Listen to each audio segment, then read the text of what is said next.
今天我们来做青柠大蒜拌羽衣甘蓝和杏仁的沙拉。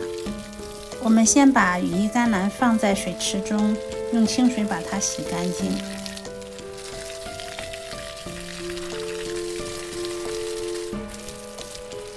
洗干净的羽衣甘蓝，我们要把它从叶子杆上切下来。我们就是沿着这个叶子茎子。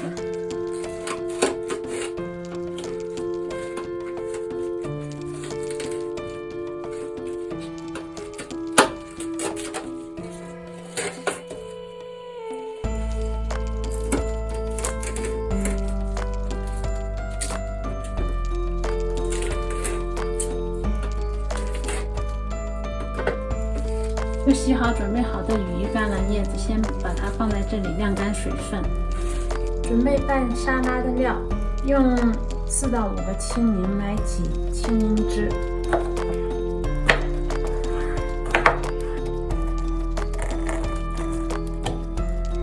这样我们挤出大约1/3碗的柠檬汁，在这个柠檬汁里面加满满的1茶勺海盐。然后呢，我们准备4瓣大蒜，把它拍掉，把拍好的大蒜放入这柠檬汁里，然后加入橄榄油。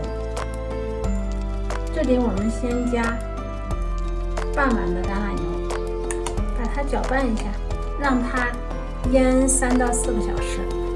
这个就是用来拌沙拉的调料。切片杏仁大约150克，我们把它烤至金黄。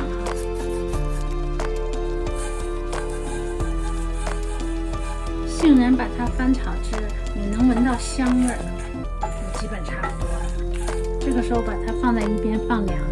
把这个大致晾干的羽衣甘蓝切碎。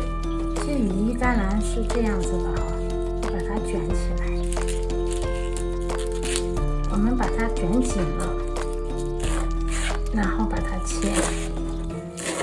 切成能做沙拉的碎哈。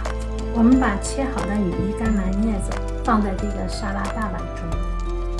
我们先浇一些橄榄油，拌一下，然后再把我们刚才做的这个汁先浇一半进去，大蒜留在外边啊，因为这个柠檬汁会沉底，我们直接拿出来。我们放入大约1半，然后调味，尝一下这个味道够不够。这个时候色泽都上来了，加入刚才晾凉的杏仁片，再加一些调味汁。